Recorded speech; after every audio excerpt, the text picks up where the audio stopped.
Por que a aprovação da PL da misoginia marca o fim do bolsonarismo?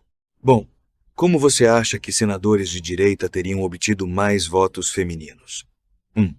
Explicando como essa lei vai gerar desemprego às mulheres e vai prender seus filhos. Ou 2. Dizendo às mulheres que a esquerda está certa. Mas ainda que assim não fosse, o que é mais importante? Ganhar uma eleição ou salvaguardar a liberdade de expressão para pregar a Bíblia? Isto é, de que vale ganhar mandatos se todos eles poderão ser cassados depois por conta de falas defendendo valores cristãos? Se aceitarmos essa pseudo-justificativa, então a esquerda já ganhou, pois a cada eleição, de 2 em 2 anos, a esquerda poderá aprovar tudo o que quiser. Então será que o seu Jair, o homem que tinha tudo e terminou sem absolutamente nada, está mais para A, um super gênio da estratégia política? Ou B, um homem de baixa inteligência e sem coragem que invariavelmente sempre cede a seus inimigos prejudicando a todos nós? Qual das duas alternativas lhe parece mais verossímil?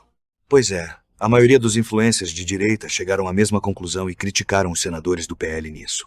Note o quanto essa crítica é excepcional, um verdadeiro marco histórico, pois até bem pouquíssimo tempo atrás, eles entusiasticamente passavam pano para o xadrez 4D dos Bolsonaros. São influencers que defenderam até mesmo os Bolsonaros terem feito a indicação à presidência do nome mais rejeitado entre todos os possíveis nomes. Parece assim que a PL da misoginia foi a gota d'água de um longo e gradativo processo de desgaste.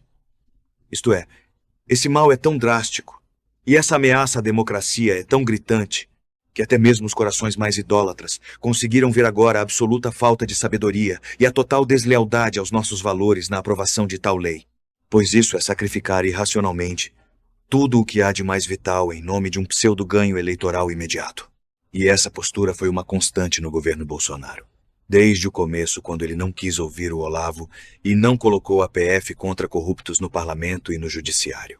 Mas antes atuou contra a CPI da Lava Toga, esperando assim sobreviver da compaixão de seus inimigos. Sabemos o resultado de tal desestratégia insana. Mas o resultado nunca ficou tão visível quanto agora. Mesmo no tipo de justiça mais dura possível, isto é, no olho por olho, dente por dente, mesmo aí a maior punição possível proporcional a uma ofensa é receber outra ofensa de volta.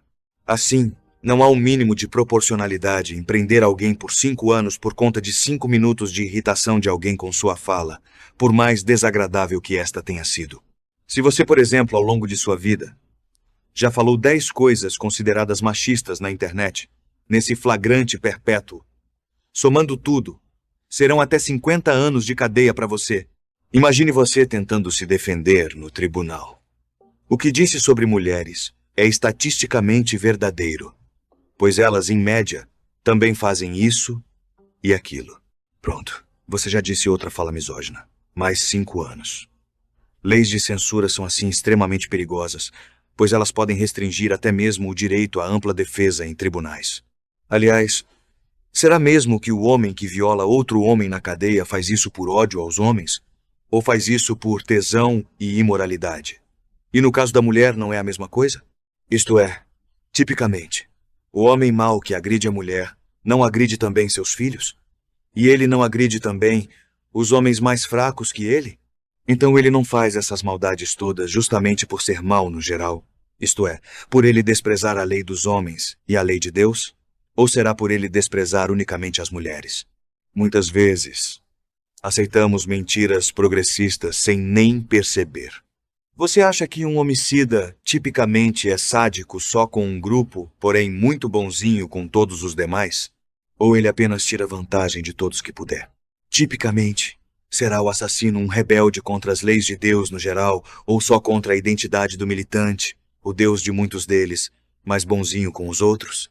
Infelizmente, quando apontamos falsamente a causa de um homicídio como sendo uma ideologia militante de ódio, deixamos de apontar as causas verdadeiras, como a alta impunidade e uso indiscriminado de ilícitos, famílias desestruturadas, crise econômica, etc.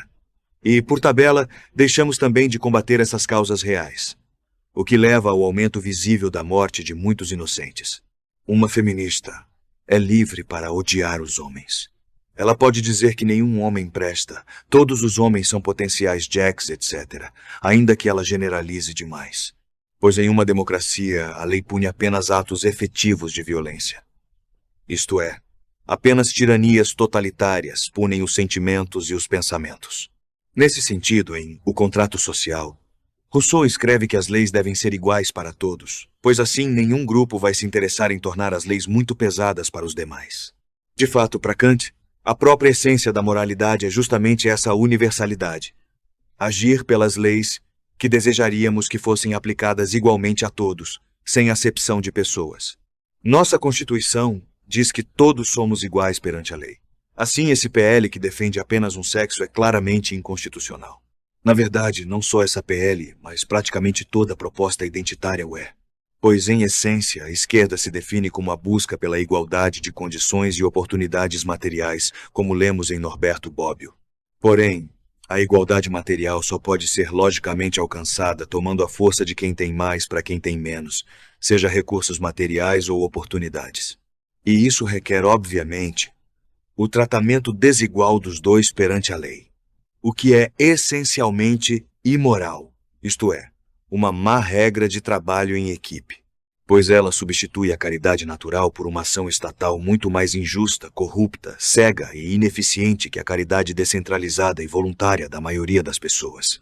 O humanismo iluminista pinta a esmagadora maioria das pessoas como boazinhas de nascença e apenas oprimidas. Elas supostamente poderiam ser perfeitas, só substituindo alguns governantes maus. Esta visão iluminista é absolutamente ingênua e anticientífica.